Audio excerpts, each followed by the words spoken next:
Welcome to Autism Knows No Borders. Discover what's possible when people impacted by autism inspire change and build community. Together with the Global Autism Project, here's your host, Rachel Harmon.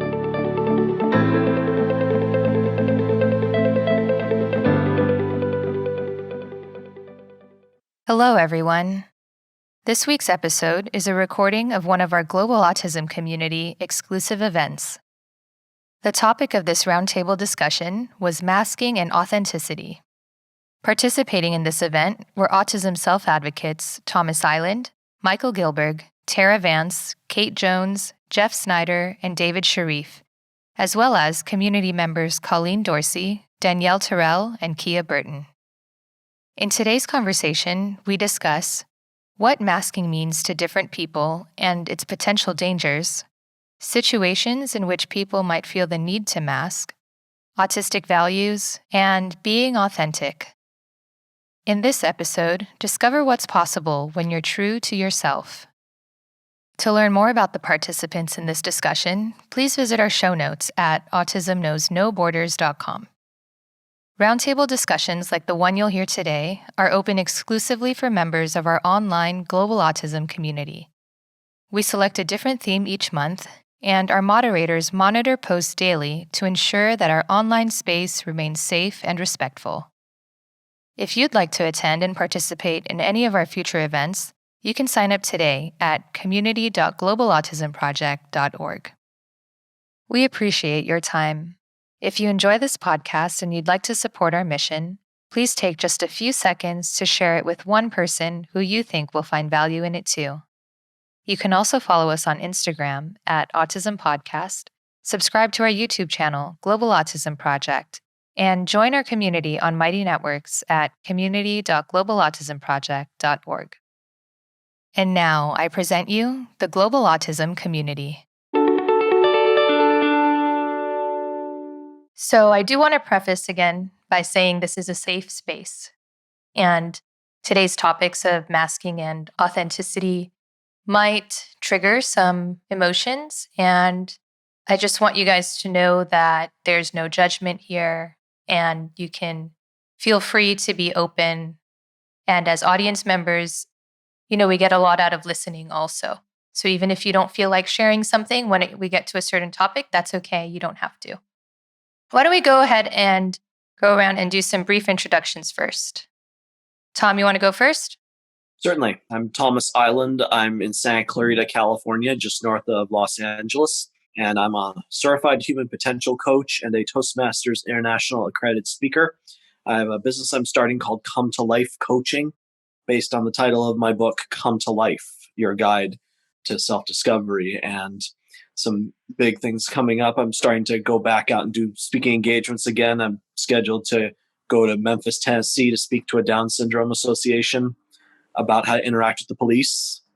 And I'm also going to be going to Ohio soon. And in my spare time, I also like to run Ironman triathlons. I attempted one in Texas in October. Didn't finish. It was a little too humid and a little too hilly for my taste, but I'm going to tackle it again, another course next year. And hopefully, if all goes well, become the first person on the autism spectrum to finish a full Ironman and set a Guinness World Record. All right. Good luck, Tom.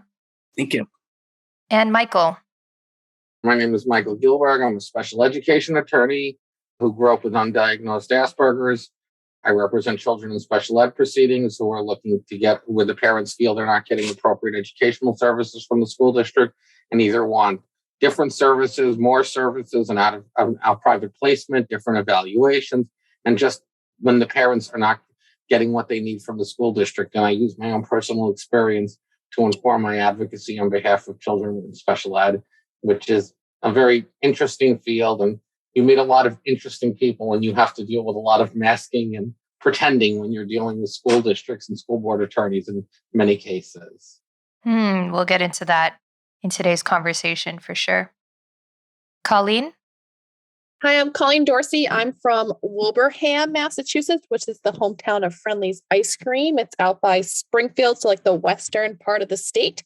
I am a special education teacher, and I'm actually now a float teacher for an educational collaborative. So I get to work with our students ages 3 all the way to 22, and I get to mentor our new teachers as well as supervise those that are in their master's program going through their practicum. So it's been a really great new role for me to not only support students, but support the teachers as well. And I just love being part of this community and supporting the autism community. Thanks. Thanks, Colleen. And Danielle. Hello, I'm Danielle Terrell, and I actually just relocated to Massachusetts on the other side, closer to Boston. I just transitioned into a new career. I'm working at a middle school as a behavior technician, or BT. Next week, I finish my graduate degree with a master's in developmental disabilities. I'm also a future Skill Corps traveler. And with the transition into middle school, I've now worked with every age group from 2 to 87 years old. I love everything that I do and love being part of this community. Yeah, we're happy to have you here, Danielle. And David. I am David Sharif. I am so fortunate to be one of the moderators with this great community. And though I am hoping for more speaking engagements, moderating these roundtables is beyond exhilarating. As a matter of fact, I have a speaking engagement with Respectability this coming Wednesday. More about me: born in Los Angeles, now live in Queens, New York City. I am the first student from my school, high school, or I should say, to attend a prestigious university in the other side of the country, was valedictorian of the high school class, and magna cum laude graduate of Pace University with a degree in poli-sci and peace and justice studies, continuing to be an autism self-advocate and motivational speaker. I have applied and been accepted to do skill course next year for July. Fingers crossed that it will be safe to go overseas. God forgive me, but we will see how everything plays out. Thanks, David. And Jeff. My name is Jeff Snyder. I am one of the moderators for the Global Autism Project's Autism Knows No Borders platform. A little bit about myself. I am also from Massachusetts, about 45 minutes south of Boston and about 10 minutes from Providence, Rhode Island. And I was first diagnosed with autism at 21 months old. And upon my graduation from high school, I became the first student with autism in the Seacon public school system to have completed pre-K through grade 12 without coming from other towns or school districts. I have also been living in my own apartment since 2015. In addition to that, I am a autism neurodiversity self-advocate and public speaker, and I run a website and blog called Going the Distance. It's the main website for my speaking engagements, my interviews, and if you ever want me to speak at a future conference or event, feel free to check out my website and you can figure out how to get in. And you can look at my contact info if you want to reach out to me. Also, I am a contributor to the book This is Autism by Jessica Leitchwise and Aidan Allman Cooper that is currently on Amazon.com for $19.97. And if you want to get your copy signed by me at a future event, I'd be happy to sign it for you. Thanks, Jeff. Hi, Kia. Hi, everybody. My name is Kia. You guys see me in the community all the time as one of your moderators. I am a board certified behavior analyst. I've been working in the field for a little bit over 10 years now. Right now, my focus is training and development. So I'm really loving being on the other side of it, taking a step back from clinical and focusing on training. I like the opportunity to be able to connect so many people, as well as within the community. It's just been such an amazing experience, especially at these roundtables, to hear from each of you and to learn from each of you. So I'm very excited for another awesome event. I think our last couple have just been phenomenal. And I just, appreciate everybody's openness, because it can be, kind of sticky subjects, things like that. So I definitely appreciate that from each of you. And I just look forward to another great event. All right. Let's start off with, what does masking mean to you? I think masking, in my view, is about trying to quote unquote appear normal and fit in and conform to society's expectations. Although there is, as I always say, a level of social conformity we all have to go along with to live in polite society. There are things that you have to do just to be around other people, autistic or not, and you can't just say, well, it's my autism. It doesn't allow you to go around hitting people. So I think masking is more a sense of appearing normal and trying to fit into society because people notice people who stand out. Well, for me, I think masking is it's very, very harmful because one of the big things, particularly around this time of year, is that you're going to be around people that you really don't talk to on a daily basis. And some of these people you probably don't even want to talk to begin with. So you try to hide your emotions and you're really doing more harm than good to yourself in terms of being somebody that you're not. Both my folks come from very, very large families. And when we have family gatherings, I would, try to make the best of the situation that I have. And being on the spectrum, I would much rather not be involved in certain family activities, but, I had an obligation as a family member. And, I would just, put the mask on for like an hour. And then when I take it off after I get home, I would just feel exhausted. And masking is extremely exhausting. And again, there'd be a lot of situations where I would have to, mentally drag myself into doing what I needed to do. So it's very, very hard in a way. And I have a saying that goes, know yourself, love yourself, be yourself. It's like a mantra that I created, and it's the basis for my book. And masking has a lot to do with knowing yourself, loving yourself, and being yourself. First and foremost, understanding your limits and how much you can take and doing something about that. And in a way, masking, one way it can come out is quieting down when you should be speaking up.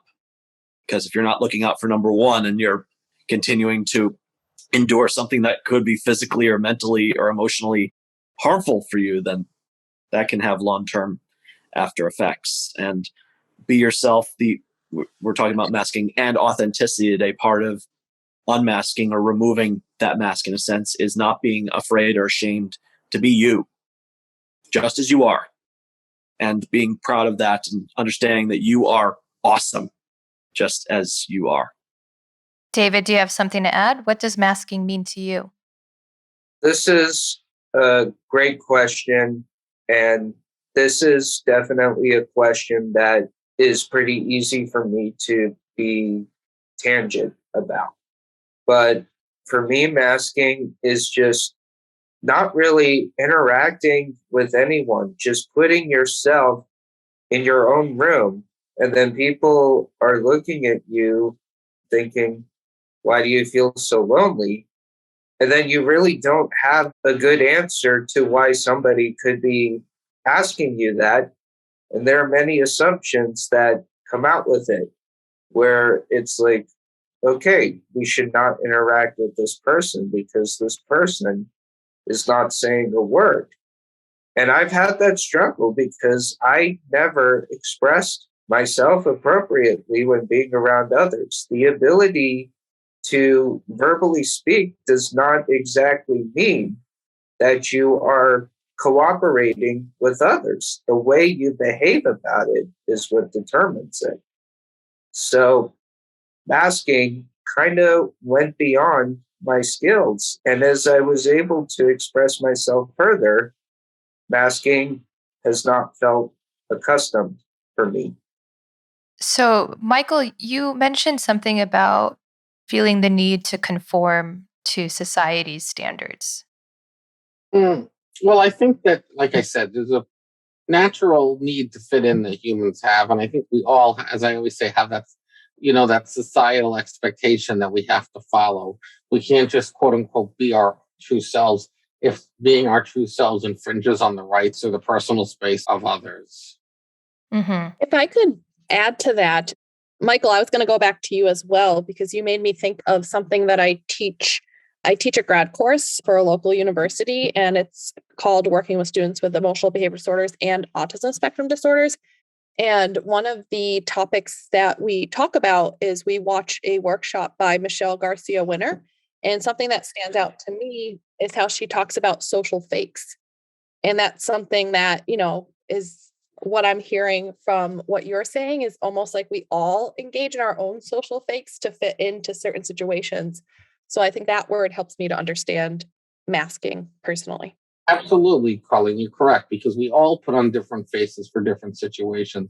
How I present myself in a professional context versus a friend versus on a date, they're going to be very different things. For example, what you do professionally versus personally, you're going to present yourself differently. Like I said, dating, people present themselves differently. Dating is a great example of masking. You're not going to tell a person all your baggage on a first date. I think it's very individual. What Jeff said about masking taking a lot of energy, I think it depends on the person, because at least for me, I don't find it to take that much effort. But then again, I've always been told I'm one of the least autistic people, because I not naturally fit into social situations. So people generally don't know I'm on the spectrum, because I hide it well naturally, because I don't have a lot of autistic tells that would come out in public. But I think we all have to be mindful of our public setting, because as I've always said, when I'm in a meeting with the school district and the school board attorney is being a jerk, no matter how bad they get, I can't just tell them my true feelings. I was in a hearing recently and the school board attorney called me an asshole on the record, which is incredibly unprofessional. I could have cursed back at him and been my true self, but I put on the mask and just let it be. And, we'll deal with it in due course through the appropriate channels, because again, I would be stooping to his level to be my authentic self and say, I'm an asshole? No, you're an asshole. So pardon my language. Michael, you're going to make me censor out the podcast. I'm assuming everybody listening is over 18. It's fine. It's fine. It's not a big deal. Be authentic. Say asshole. It's okay. I'm just repeating what was said in here. You can bleep me if you need to. No, I'm just teasing you. Hi, Terra. Hello. Welcome. Good to connect, Sarah. I've heard great things about you from Sarah Hernandez. Oh, well, thank you. Terra, you want to just give a brief introduction to the group? Sure. I'm Terra Vance. I'm the CEO and founder of Neuroclassic, and that is an autistic-led nonprofit, and we're mostly a publication. So, hi, everybody. Great to have you here. So we are talking about what masking means to you. You want to jump in on this? Yes. I think masking is different for me than it is maybe for other people. It's very hard to switch gears for me between interacting with autistic people and then going back to interacting with non-autistic people. It used to be a subconscious thing before I knew that I was autistic and what masking was. But now I'm consciously aware of it, and it's acutely painful to do it every time, to show empathy in a way that, not feel empathy differently, but show it in a way that does not feel natural to me, like validating someone's emotions as opposed to letting them know in a literal way how close I have gone to their lived experience. And lots of things, monitoring how many big words I use and how many swear words, and even things like, should I end this sentence with a preposition so that I seem less formal so that they won't think that I'm trying to be pretentious? Just so many things that are conscious rules that I have to keep in mind at all times, that I don't have to worry about at all with my autistic friends, especially people who know they're autistic and they interact with the autistic community a lot. It's just very different. Can any of the other self-advocates here relate to that? I do relate in the sense that I have an active vocabulary of slang or certain jargon, and I'm well versed and I read a lot of books, so I might know some big words and might use them. But I also consider my audience, like, would a layperson know what perpetuality or some other fancy schmancy word would mean. So I would have to kind of bite my tongue, or for lack of a better term, dumb it down for those that might need a better word or understand a word that's not so fancy. I don't do hierarchy at all. So I don't perceive hierarchies. I don't think that way. And so understanding and accounting for where other people might be and what context they have, what background they bring to a conversation. I just consciously don't know. I don't know what words are common or not. I don't know. I just can't adjust to other people without trying really hard. And if I have to lead the conversation, it's even harder. So it's a lot. It's a lot to keep tabs on. It feels like a balancing act. Listening to this made me think of this book that I ordered, which prompted me to. I remember they were out of it and I had to wait for it to come back in, but I never received it. There's a book out there called Autism in Heels, and I heard it's about the female perspective of being autistic, and a lot of it's about masking. I didn't know if anyone at the table has heard of that book. I've heard of it. I haven't read it, but it's in my shopping cart as well. Who's the author of that book? I believe it's Jennifer O'Toole. How do you spell her last name? O''Toole.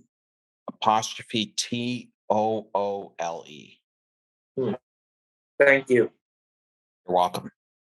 Yeah, that's interesting, Colleen, how the autistic female experience could be very, very different from the autistic male, just naturally, biologically. Well, and again, this is all secondhand. I'm a male, but I've heard from autistic female friends generally that they find that they blend in more. There was an easier time masking for women in general. I mean, it's not universal. I know women who are good at masking and bad, but women for some reason tend to blend in more than men on the spectrum. At least that's what I've heard. Terra, what do you think about that? Well, I'm the least feminine person that I know. So there's that. I never blended in, especially with women.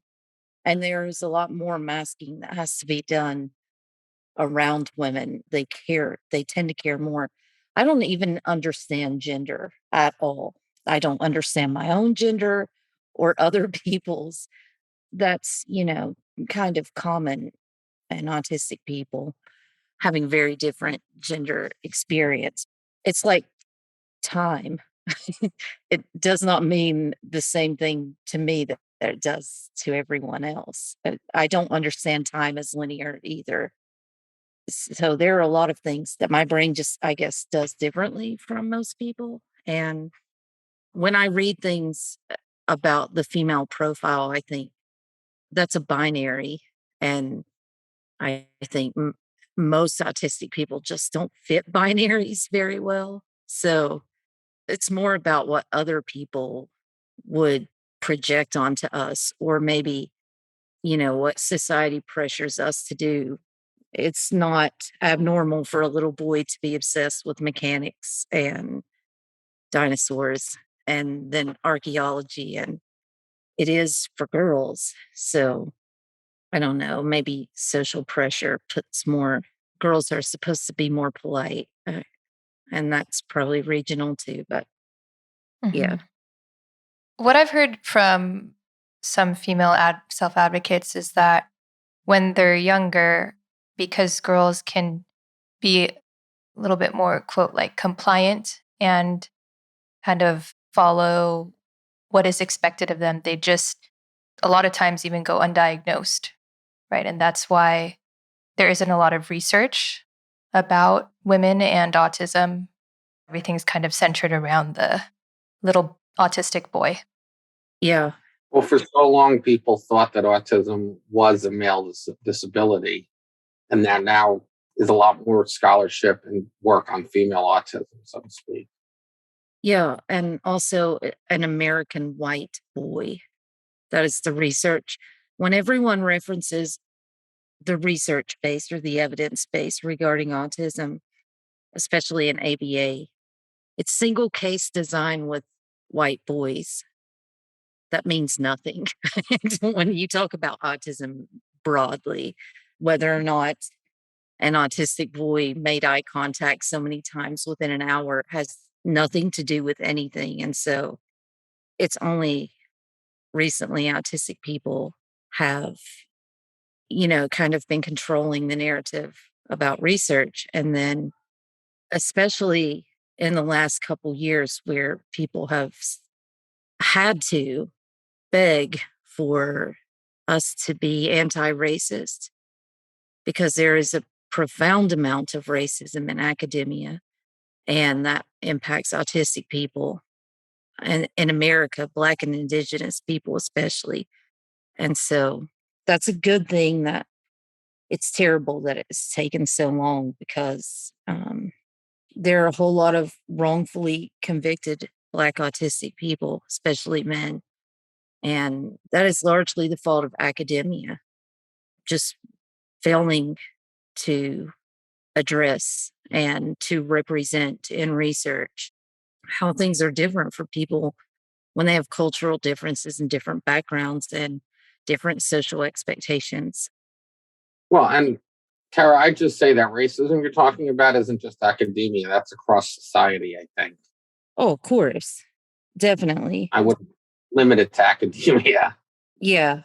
I mean, I see this, what you're talking about in the education system very often, that so many times when I get contacted or I see a school district, that Black children with autism are it's very well known. I'm on the board of COPA, which is the national or professional organization of special ed attorneys representing families. And there's a whole thing about the school to prison pipeline and how Black autistic children will often be classified as emotionally disturbed or intellectually disabled and put in what is called the school to prison pipeline and not be given the appropriate services.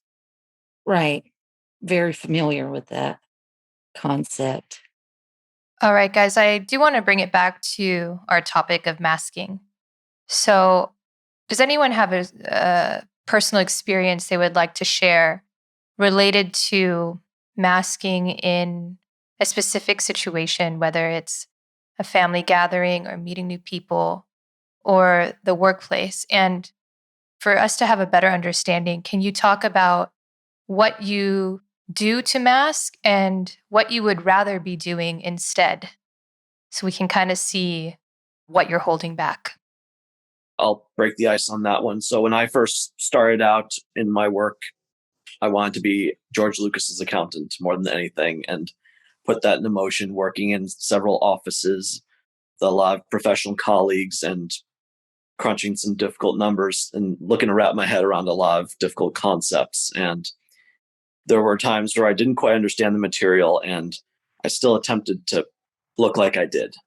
And I kept crunching, kept doing the work. If I had a question, I'd bring it to a manager's attention.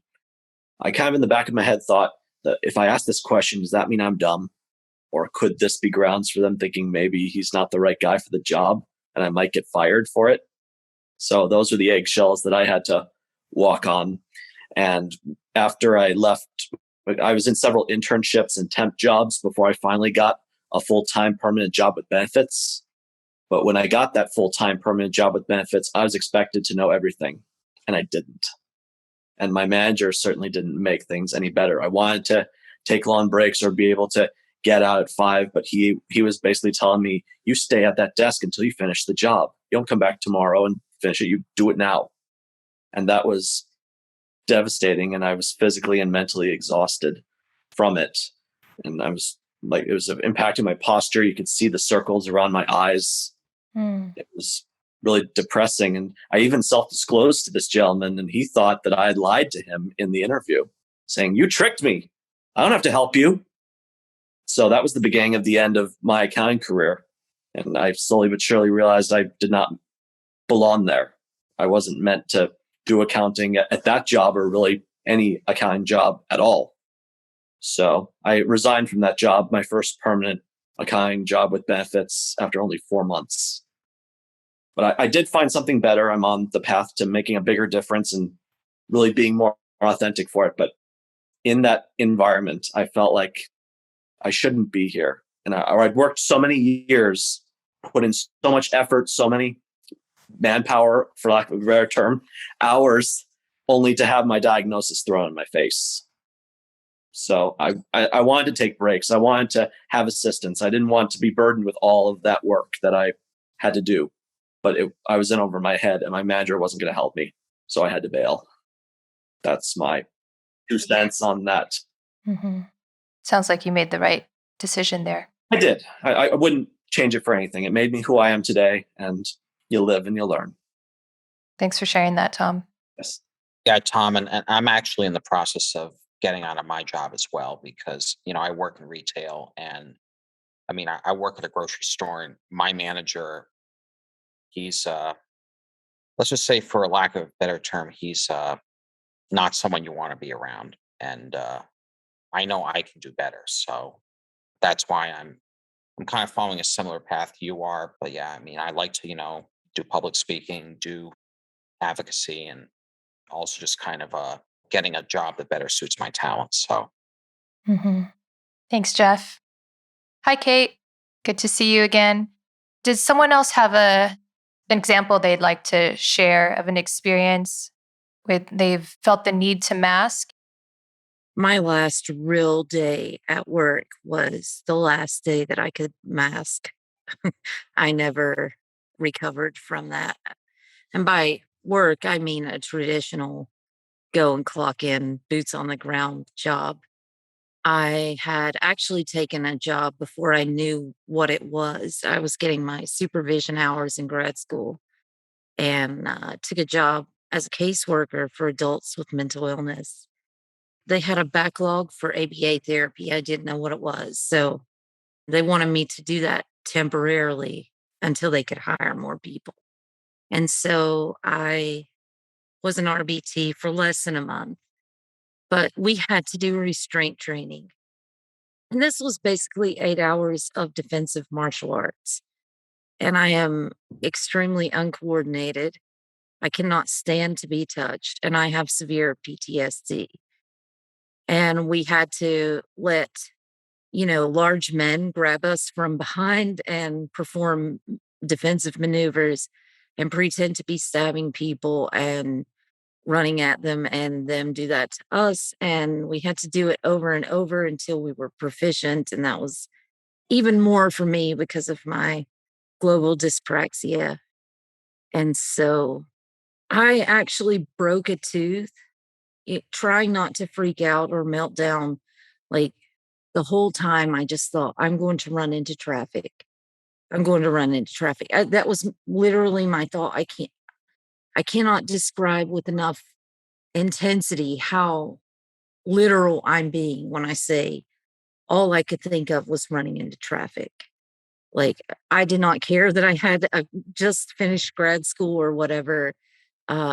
Nothing mattered. My suffering was so extreme. I just wanted to end it.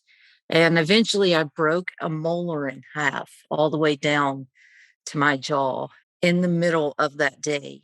And I somehow made it home without anyone realizing what I was going through and how bad I was freaking out. But I still have like night terrors. I wake up screaming about that experience years later. Had I known I was autistic, I would have just said, hey, I have tactile defensiveness and I don't like to be touched. And I also would have said, I'm not taking a job where I'm expected to restrain people because that's against my morals. And I wouldn't have taken the job at all. But I have been denied my whole life of even the choice of whether or not I'm going to be authentic until I was diagnosed at 37. I'm now 41. Mm-hmm. Thanks for sharing that, Terra.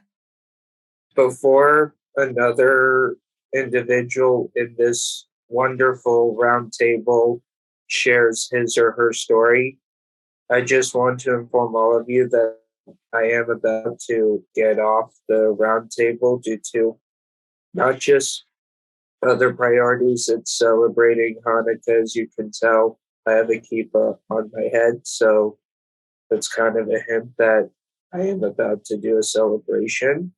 But before I exit, I just want to say it's so wonderful to hear from all of you. Your stories are amazing. And I am more than excited to hear from more people in this great community.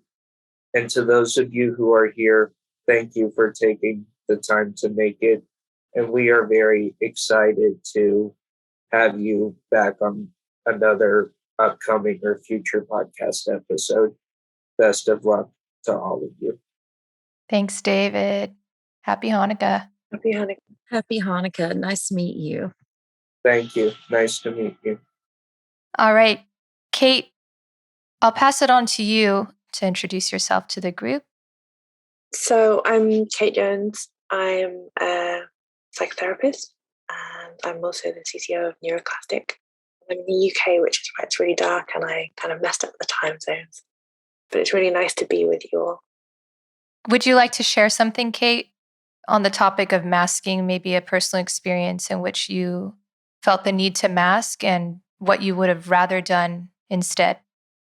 Yeah, masking made me accidentally become a psychotherapist because I had to study psychology and how humans relate to one another in order to make sense of the world. I late recognized, so relationships between people really confused me a lot, and I felt that as a teenager I was groomed. I was very vulnerable because I didn't understand the subtleties of relationships and manipulations that can happen. And it just so happened that in trying to understand how people interact with each other and what motivates people, I was drawn to study psychology.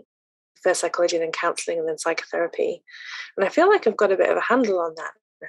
But now I'm qualified as a psychotherapist, so that's what I do. I also work a little bit as an illustrator, and I wonder if I'd been diagnosed as a kid, maybe I would just have been an illustrator because I just really like creating things. So now I do both. So it kind of changed my career for me. Also, it's a great job if you want to mask things like echolalia because you can just call it reflection. It's fine. Simple reflection, just repeat what someone says while you process it. Michael, do you have a experience you'd like to share? It's hard to say because I'm asking so many situations. It's just so natural to me that I, act in whatever way I think is appropriate given the audience that I am presenting before or talking to. Could you give an example with some colleagues? I mean, sure. In a lot of contexts, I judge whether I think it's appropriate as an attorney. I mean, it's pretty out there that I'm on the spectrum myself. Sometimes I will disclose it if I think it's beneficial to the case, and sometimes I won't disclose it. I judge the individual situation. I brought up dating before. I think that's a great example. If I go on a date with a girl, I'm not going to just say, "Hey, I'm autistic." That's not really a good first date line. Person Googles me, they'll find it out. But I think it's, and a great example when when you're trying to put your best face for a first impression of something you don't say.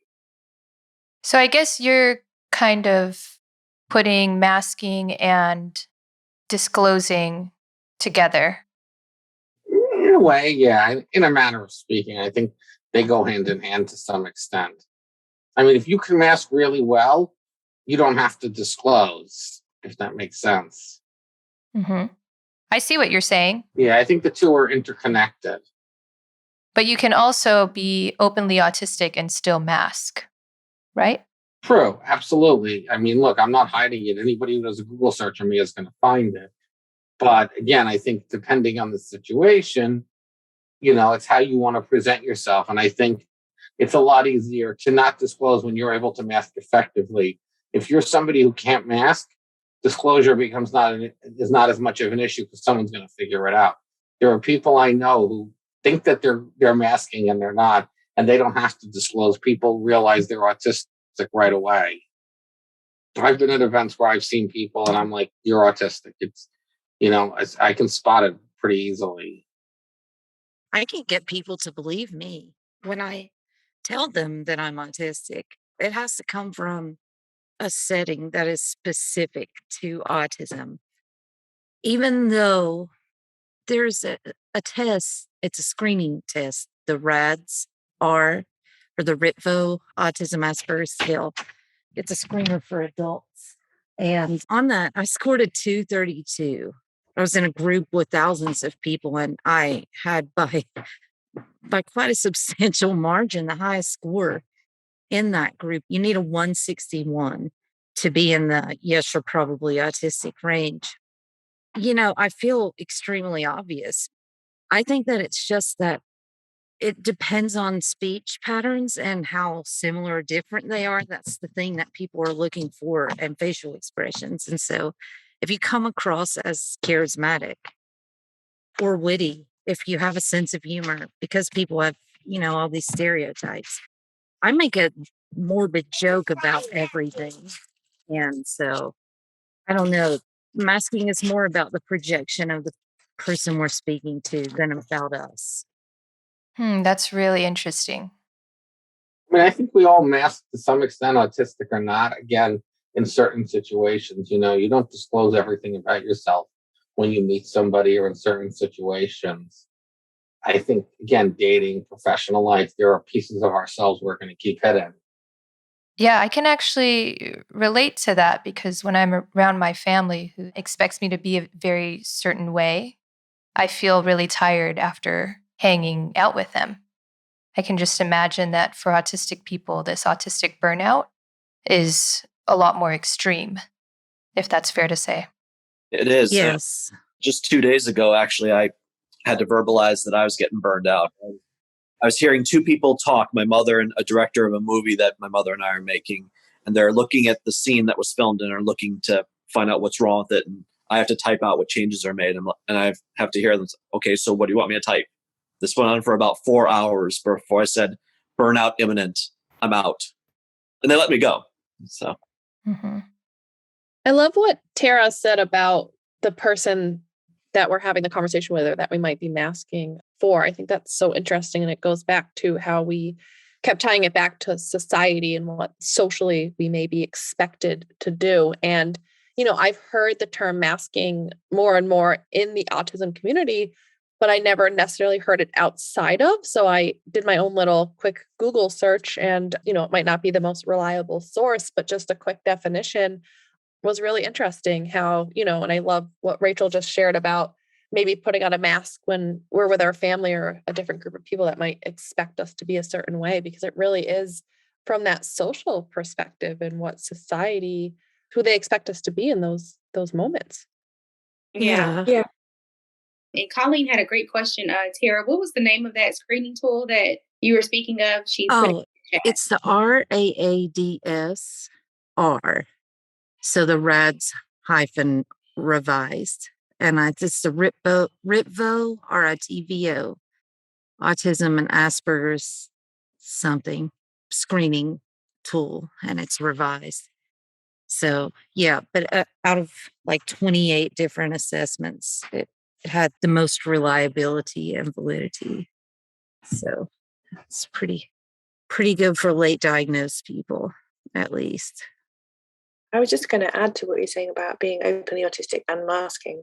So, for example, today I was at this big mental health event and my job was to deliver a presentation about how best to serve neurodivergent community.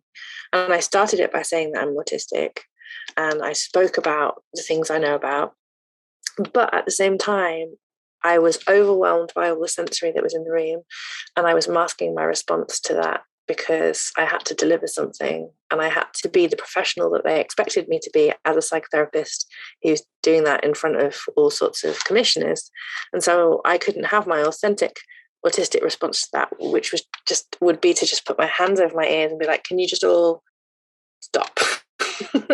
So, and that was necessary in that moment. There wasn't another way through it. Everyone does mask. Like you said, Rachel, it is not the same as autistic masking, but everyone can relate to, showing a different side of yourself in different places or dampening maybe the better parts of yourself and the worst parts so that you stay in that comfortable middle ground that's just generic and doesn't make waves. But our middle ground is so different from everyone else's, right? So we're already trying to adjust for massive differences. I think we experience emotions differently. I think that we experience empathy differently. And at the very nature of what makes up identity, and this is my actual theory of autism that I'm trying to find some researchers to take, but I've been informally researching for the last 5 years, is that we are different at the level of identity. Identity is defined as where a person is on their social intersections. So if you have somebody who's Latin, a mother, a Christian, an EMT, from a certain area, a wife, middle class, all these social intersections and how similar and different she is to other people and how much each of those social intersections matter to that one person, right? So not every person who has the same intersections has the same identity. Someone might be really into being a Christian and an EMT, but an autistic person's identity is not where they are at the intersections of all their social identities. It's where they are at the intersection of their values. And so we do everything that we do to preserve and maintain our values and passions, right? We are what we love and we are our values. So when people say, "Who are you?" to non autistic people, they start out with, I'm a parent, I'm a Christian, and they say all these things that are related to how they are positioned to people in their lives, right? Their coworkers, their family members, their spouse or partner. But you ask an autistic person and they say, "I'm a lover of justice.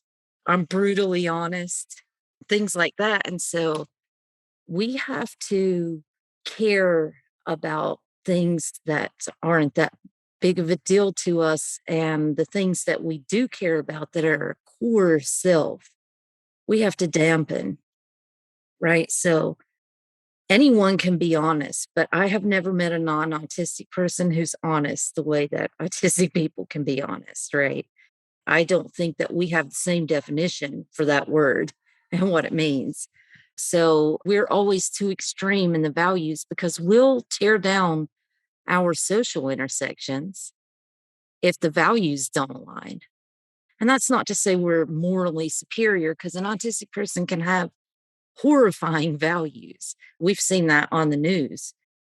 Fascists, autistic people doing, acts of domestic terrorism. That does not mean that autistic people are always morally superior, but that those differences in emotions and empathy and identity are just always at odds with most people. And so I think we find each other even if we don't know we're autistic. And we tend to kind of carve out our own little, in the best circumstances, our own little niche of other autistic people who are defined by their values and passions more than their social intersections. So, yeah. That's really interesting. But what about non autistic people who have strong values and kind of define their lives around that, like based on their job and who they marry or something? If you had strong values based on your job, you probably wouldn't have your job anymore. Just being honest. I think that's why 94% of us are perpetually unemployed or underemployed. Because if you're a BCBA and you know the problems in your field and you're still a BCBA and you are not openly and aggressively countering the problems in the field, then that's not strong values. And if you had stronger values, you would get fired because you would be too much. You can't have this kind of values and not be the whistleblower who calls everything out, who calls out the racism and the misogyny and the ableism. And that's what we do. And when we say this isn't fair and this maintains an oppression, and we get seen as hating our job or, being non-compliant. Well, we are. we are non-compliant because our values matter more than the existing power structures and hierarchies. So, because that's a social thing, and we just don't. It's not that we don't have social identities or we're not social. It's just different, Michael and Tom, what do you think about this?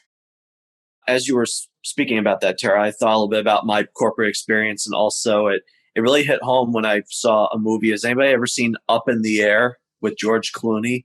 He's a professional firer. He goes to corporations and lays people off for the bosses of the organization. And that gave me an idea of, particularly when I was in corporate, just how expendable I was. And as I see people in this movie and in real life getting laid off and had their identity and their sense of worth tied to this job that could be gone in a snap, and the organization wouldn't give the person a second thought, it helped me realize that I need to get away from places where I'm not valued and need to be around people in environments doing work that makes a difference and allows me to be true to myself, to where I don't have to give up my sense of self or my power or my energy, what have you, to someone or something else that I don't want to be giving it to. And I think that who even knows what your actual power would be if there were things that were designed in society for you to naturally fit, because they don't exist. And we can't multitask like everyone else. We're specialists.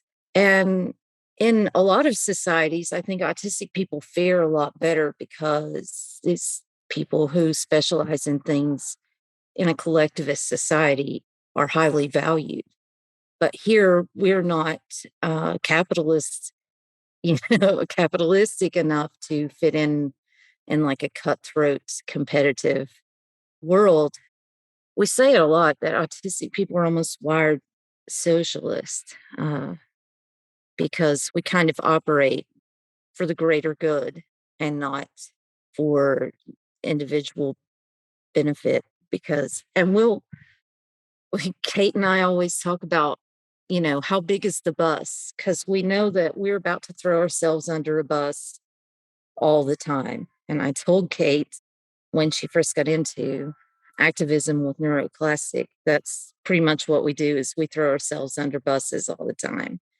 We know we're not going to get the grant that we want, or we're not going to get invited to the next thing if we tell the truth and we don't behave in the way that's expected. And we're not going to. We're going to keep throwing ourselves under the bus because it's worth it. It really is. And we have to make that decision several times a day, every day, or we live in isolation of whether we're going to mask or we're going to be authentic. And it's always going to hurt to be yourself. And we do it anyway. And imagine if there were places that were designed to take someone who loves to work for 18 hours without a break, because that's me. Like, just give me something I love and let me loose. And I can do, I've never had a position that let me live up to 1/10 of my potential. They don't exist. Nothing is structured to accommodate someone like me. So I'm perpetually tasked with trying to keep up with the things that I can't do. My executive functioning is poor. And if you ask me to keep up with a million small things, I can't. I really can't. I will fail. I will try so hard that I will never be able to invest in the things that I actually can do that would benefit people greatly, but no one tries to accommodate us. They try to give us a coach and somebody who makes more than us per hour to coach us to do what everyone else is doing, instead of saying, what is it that you can do? How can I arrange things so that you can get that done? It's terrible. It's abysmal to live this way. Michael, I wanted to give you a chance to respond. Was there anything that you wanted to comment on? I will just say that I think that, we all have to, we're talking about jobs and masking. I think part of being an autistic self-advocate is finding where you fit. and realizing what you can do with your strengths and your weaknesses, but also bearing in mind you have to earn money to live. So I think that's a balancing act as well. Mm-hmm. And I'll briefly touch on that. Terra mentioned like those coaches that make more than the employee does at times. And I'm finding that a lot of times when I want to bring on clients or I'm looking for people to have as clients, a lot of times their budgets aren't in congruence with what I would charge. And it's gotten to the point where I have to pay my own bills. So I calculated this is my hourly rate or this is what I charge. And people are like, we can't afford you, goodbye. So it's counterproductive, like a catch-22, if you will, to where if I'm going to make a living, I have to lower my standards and my price, and then I stretch myself too thin. So finding that balance, that happy medium, if you will, to where I provide the value and the person can receive said value and I get justly compensated, that's something I continuously struggle with. I wanted to open it up to our audience members and see if you have any questions that you'd like to ask. I don't have a question, but I can kind of touch on what we were talking about a little earlier. One of the things that Thomas said about not being afraid to be who you are. And then when Colleen was talking about masking in social situations. So personally, growing up, I grew up in a neighborhood that wasn't diverse. So I was the only person that looked like me. There was no one that I could really relate to. So I masked pretty much all throughout elementary school, middle school, and then slowly started to unmask in high school, but it definitely didn't come out until much later. So fitting into how other girls looked or how other people looked, to feel loved and to feel any sort of confidence. So it wasn't until I was in a different environment where I was introduced to more people, to a diverse community, and really began to learn more about myself and to build up that confidence and then transition that into my work. And, there's things that I was proud of growing up too. And it just kind of amplified that even more when I built that own self-confidence and took that mask off and could be my own authentic self. Bravo. Danielle, that's interesting you say that because, and again, this is not my experience as a white Jewish man, but I've heard many people who talk to people of color and say, you're acting white, whatever that means. We'll tell somebody black, oh, you're acting white, you're not black enough. Yeah, and that was definitely, my mother's white and my father is Black, African American. So that was also a struggle, who am I or how do I act or not act? Well, and people, not to be political directly, but people said that about Obama. I heard people on TV who would say, oh, Obama's not black enough because his mother was white and he wasn't raised in a black community and he didn't know his father really. So there was that, what you're talking about. I heard that on TV where people would say, well, Obama's not really black. The same way someone will say, well, you don't look like you have autism or you don't sound autistic. So what is enough autism for you? Mm-hmm. I think this is a great segue into what does being authentic mean to you? Well, Dr. Seuss once said to say what you feel, be who you are, because those who mind don't matter and those who matter don't mind. And granted, if we said everything that was on our mind, like no filter at all, that could be counterproductive. On the other hand, you have to be able to say what's near and dear, true to your heart and your well-being without sacrificing your message, your morals, what have you, for what's at stake. So to me, authenticity is, like I mentioned earlier, know yourself, love yourself, be yourself.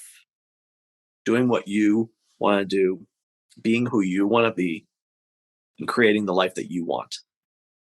Tom, I love that because I think it was Jeff posed that as a question on the community a couple of days ago when I was checking. And it's something that I personally have been working a lot on, is being my most authentic self.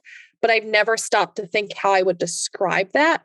And I think as a recovering people pleaser, the more I've let go of pleasing other people and doing something because it's what I want to do, not because I'm worried about what everyone else thinks, is where I've really stepped into my truest self. Bravo. I agree. I think growing up, you also get that pressure of, you should grow up to do this. You should go and take this path. And it's not until you take your own path and find your own happiness that you can be authentic. And I think being authentic is remembering that every single person is their own person. We weren't put on this earth to be clones. So using our unique talents, interests, feelings, values to do something with that and have a purpose. I think being authentic, is this matter of being true to yourself, but also recognizing that your true self still has to, again, conform to societal standards. I don't think masking or fitting into society stops you from being your authentic self. If my authentic self wanted to punch that attorney who cursed me out, although we were on a Zoom hearing, if we were in person, probably shouldn't have done that. I understand that, it's not professional as an attorney to hit your colleagues, even no matter how rude they are. Now, he did threaten to hit me if he saw me, and yet I'm the one on the spectrum. But be that as it may, I think being an authentic self, you still have to, again, conform to societal rules.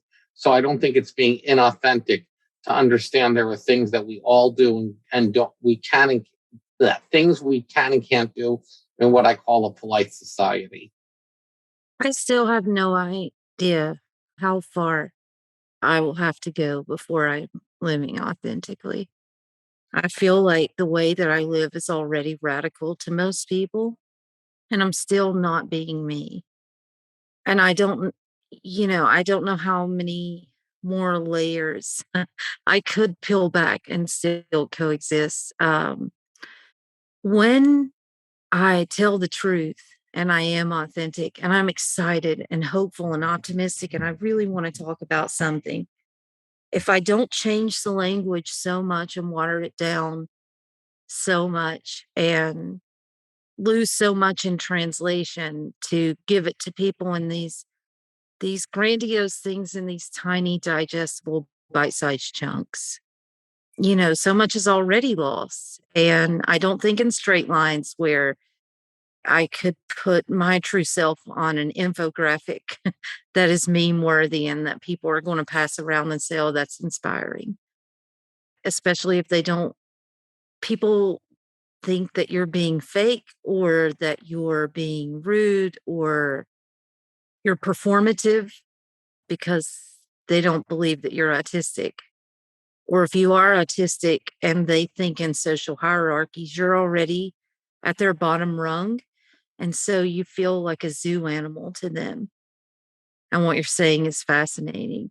And I feel a pressure to say things that are, like romanticized autism or inspiring things that people will, find like a quote worthy and put it on Instagram.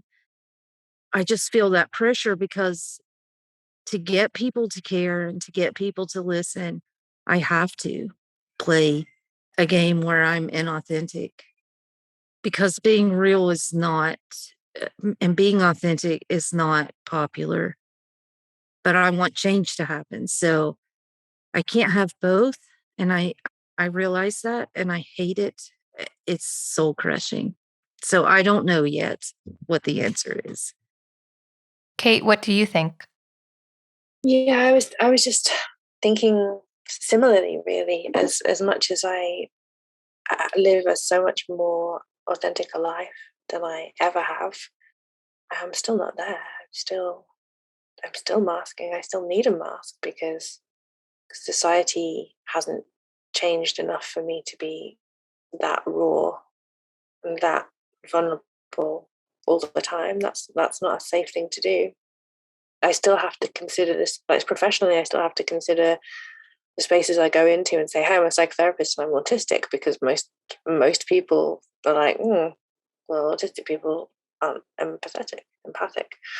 So, there's still those decisions, a little bit like as a queer person, I never have reached out for my partner's hand in public without making a snap risk assessment about how safe that is. I have never, as an autistic person, kind of not assessed how authentic it is safe to be in any moment. And there's a weight to that, I guess. That's where my thoughts went. Well, how do you think society can change so that you feel free to be more authentic? Well, I have a saying that the world is too big to change for one person or one small group of people. It's up to one person or one small group of people to change the world. In other words, everything that was big once started small. So then with that ripple effect, we create the change we want outwards. And by initiating that discussion, acknowledging that we exist, we are people just like you. This is where we're coming from. And we have our differences, but we also have our similarities. And I think that is the best basis to having an understanding and acceptance ultimately established. Because people fear what they don't understand, but when we have the commonalities and everyone can live together in harmony, then that increases the chances of it becoming a reality.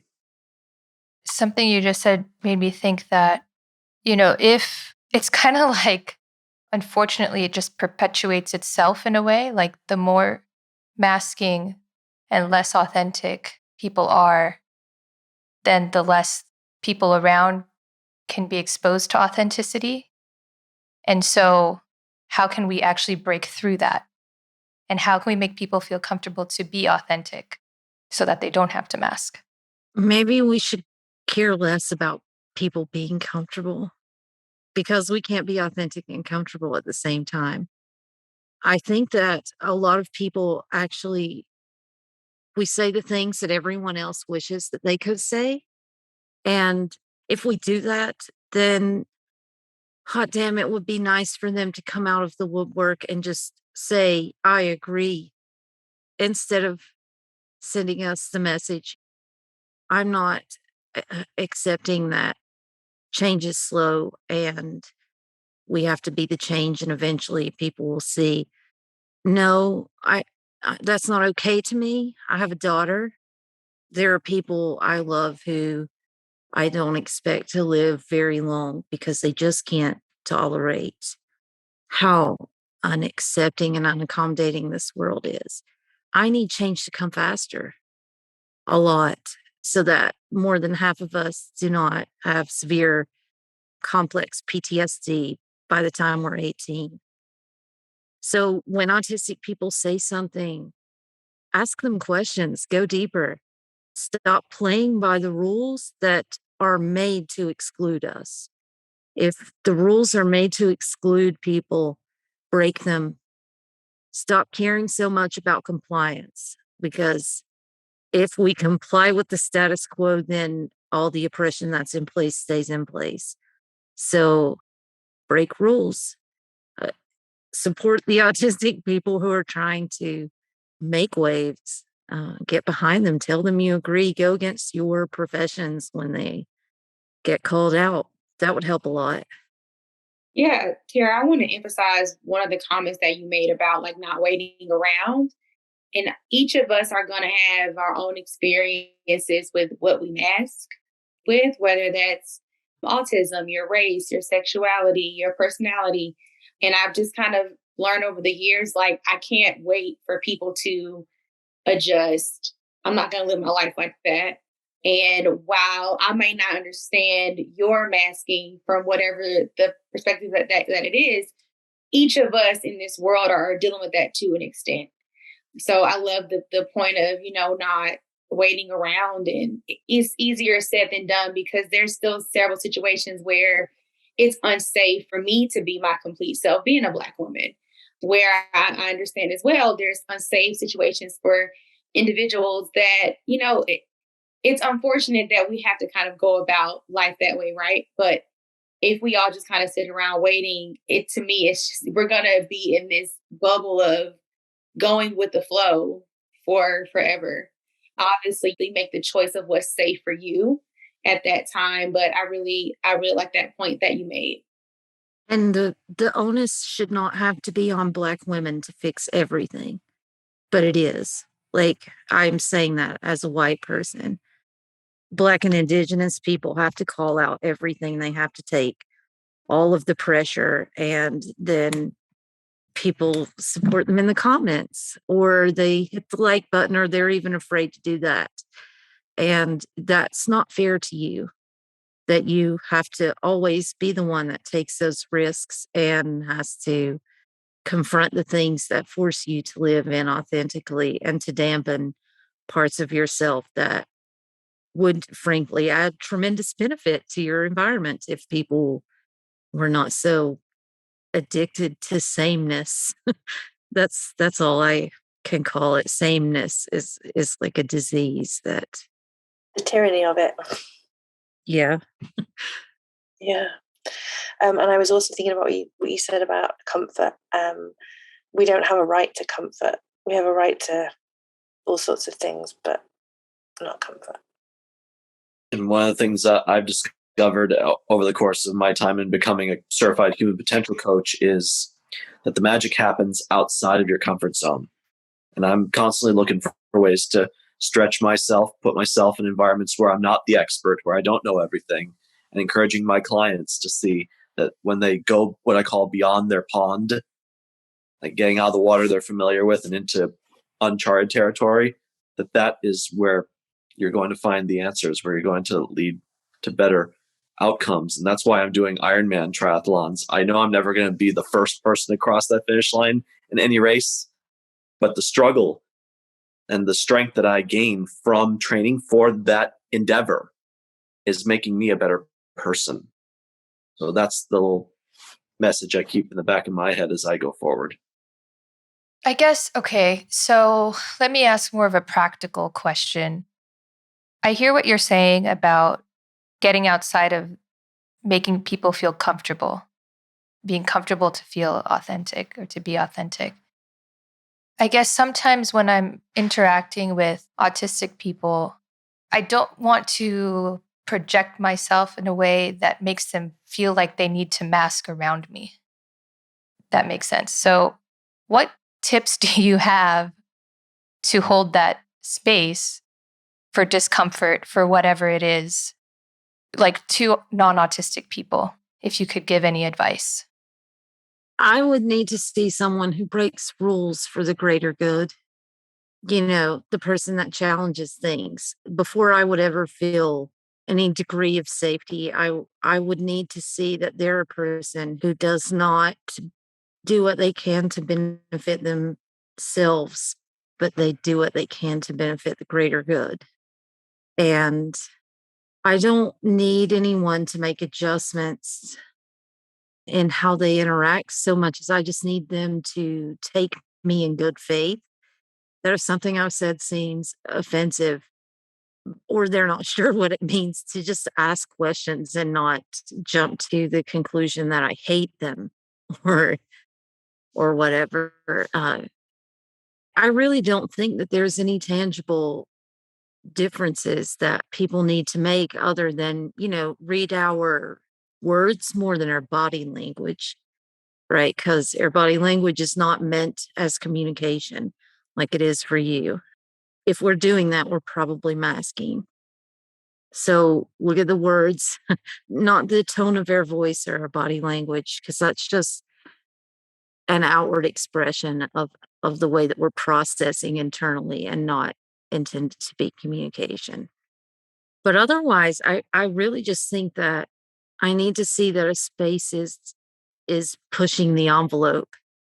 If you have with autism still in your name, when 93% of our community prefer autistic and not autism as an accessory, but autistic as a person, as an identity. If you still have, so much language of the mainstream because that is more popular, and you're still selling a tragedy narrative, that would make me not feel, I will feel tokenized. I will feel that pressure that I need to perform as the romanticized Hallmark card autistic who, performs autism. I just need to see that somebody looks like that they're pushing for actual progress and not performative. And I am one of the 7% outliers, if you will, who puts person first. And I do that because if you want to be accepted by humanity, you must first acknowledge and accept your own humanity. And when people approach us as if we are a problem instead of a person, that whole conversation is going to go downhill. And I think that's been kind of the underlying narrative. Like, people on the autism spectrum have things that need to be solved instead of just allowing us to be. We're talking about authenticity here. What if we just let people with autism be who they are, who they want to be? And I know our parents, professionals like yourselves, love the child or mean well, but you can't live their lives for them. They have to find their own path and do what's right for them at the end of the day when all is said and done. And I've got countless stories of times where I was a people pleaser, or I shut up so that I didn't want to rock the boat. But I also have stories of times where I finally spoke up, and that made me a better person, I think, more than anything. One particular story tying back into my accounting that I've done. I did my mother's bookkeeping after I left corporate accounting, and it got to the point where even I didn't want to do that. No accounting at all. And I explained to my mother that that's what I wanted, and she said, no, that's black and white thinking. You help your parents, your family, be grateful. And I said to her, well, speaking of black, to me, accounting is like being in the black market. While it's fast, big money, I probably shouldn't be there. And I feel like crap during and afterwards. And that was what finally resonated with her. And she, quote unquote, released me and found another bookkeeper. So for me, standing up for myself, saying what I truly wanted, and not fearing the consequences allowed me to become my best self and ultimately release myself. So I think in today's society, we need to see more of the potential and the possibilities instead of the problems and the perils. That's what's going to set the tone for the best possible outcomes. All right, guys. I think we're going to have to wrap up here. Thank you all. Special thanks to our self-advocates for sharing your stories with us and really opening up and being as authentic as you want to be. Yes, thanks, everybody. This was great.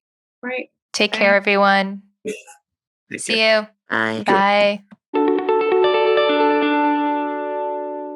Thanks for tuning in to Autism Knows No Borders. This roundtable left me wondering about what it means to be truly authentic.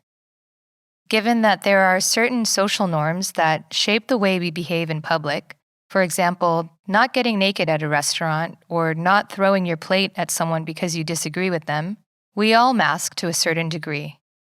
However, for many autistic people, masking can be extremely demanding when they're expected to fit into neurotypical standards. This can lead to autistic burnout and, in some cases, even suicide.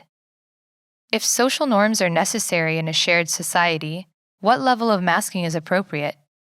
Is it possible for anyone, autistic or not, to ever be truly authentic? While there may not be clear answers to these questions, we need to continue working towards a society that is more inclusive and accepting of people's differences. I invite you to share your thoughts on masking and authenticity in our online community. Join us today at community.globalautismproject.org. Let's work together to transform how the world relates to autism. Thanks for listening. Take care. Tune in each week for engaging conversations of how people across the globe are inspiring change and building community. You've been listening to Autism Knows No Borders, brought to you by the Global Autism Project. You can find Rachel's notes for this episode and learn more about today's guests at autismknowsnoborders.com. If you enjoyed this episode, please kindly rate the show and leave a review. By doing so, you'll be helping us increase awareness and acceptance of autism around the world.